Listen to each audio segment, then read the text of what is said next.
E se eu contar pra você que a história da psicologia é feita necessariamente de recortes?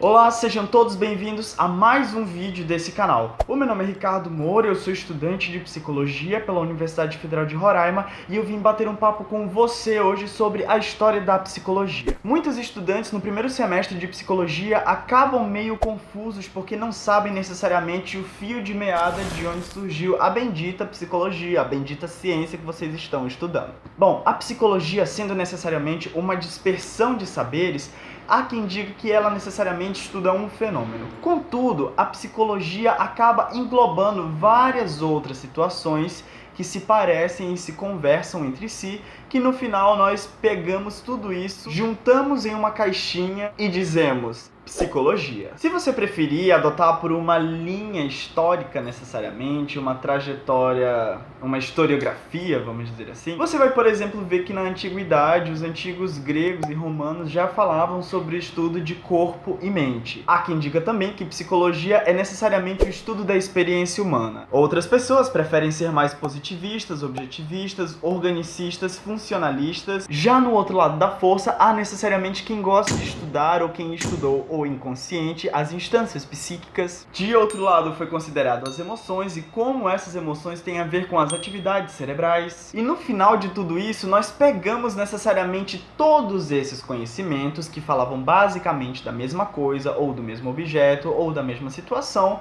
Mais uma vez, pusemos em uma caixinha e dizemos que aquilo é psicologia. Só que aí, o que acontece? Isso pode criar um caos muito perplexo e complexo na mente dos estudantes de psicologia. Meu Deus. Talvez no primeiro semestre ou até no decorrer dos outros semestres você fique se perguntando: ué, mas a psicologia é necessariamente o estudo de subjetividade, o estudo das ciências naturais, o estudo das relações biológicas. Daí no final acabou se concluindo que psicologia também era necessariamente uma ciência, mas não classificando, limitando ou rotulando como ciência biológica, positivista, ciência humana, não necessariamente nesse aspecto de ciência, mas ciência como um contexto global por conta da maneira como ela vê o objeto de estudo dela. Não necessariamente ou somente o ser humano, mas também as teorias em psicologia, as teorias que tentam explicar os fenômenos humanos. No final da história, se você for parar para ver, psicologia no singular é necessariamente um termo que comporta menos expressões. Mas quando você pega psicologias, você está falando necessariamente de uma dispersão do saber, na qual esse saber acaba se ramificando para as várias áreas da nossa vida social. Famílias, escolas, hospitais, poder judiciário, dentro da própria faculdade, na sexualidade, no combate ao racismo e, é claro, dentro do próprio consultório. Na verdade, ela foi construída ao redor do mundo por diversas eras e por diversos conhecimentos. Por isso não existe necessariamente um único fio de meada de onde surgiu a psicologia. Ou seja, ela não teve um início preciso, mas teve necessariamente um marco histórico. Nós não temos um parâmetro certo, um modelo correto para dizer, classificar ou intitular certos fenômenos ou um limite de fenômenos para dizermos isto é psicologia, isto não é psicologia. Ou seja, dentro da psicologia existe tanto uma identidade de situações, de assuntos e contextos, quanto necessariamente existe uma disparidade, uma diferença, um grande rasgo dentro do saber psíquico, dentro do saber da psicologia.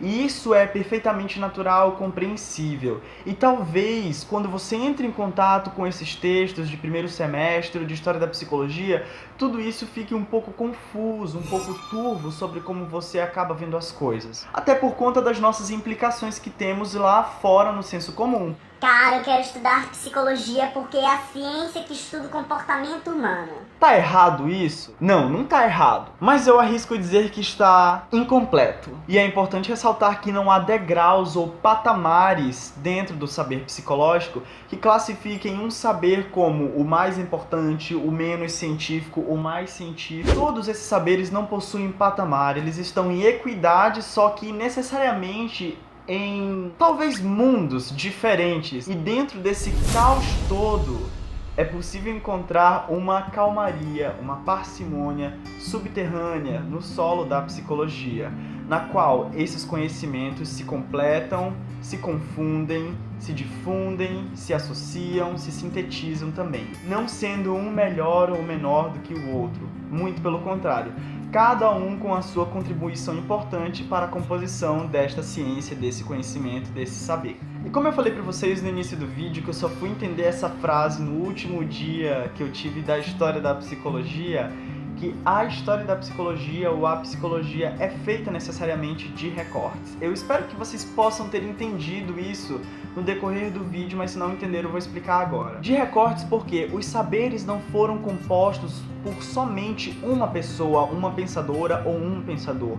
Foram várias pessoas, através de vários séculos e décadas, que no final puderam contribuir com todo esse aparato de conhecimento para que, como eu já falei antes, a gente pusesse em uma caixinha, ou um rótulo, ou uma placa dizendo que todo aquele amontoado de conhecimento era ou estudava, e nomeamos de psicologia. Eu sei que talvez possa ter ficado um pouco confuso pra você. No final a gente acaba quase tendo um surto com vontade de entender e compreender isso ao máximo e às vezes não compreende.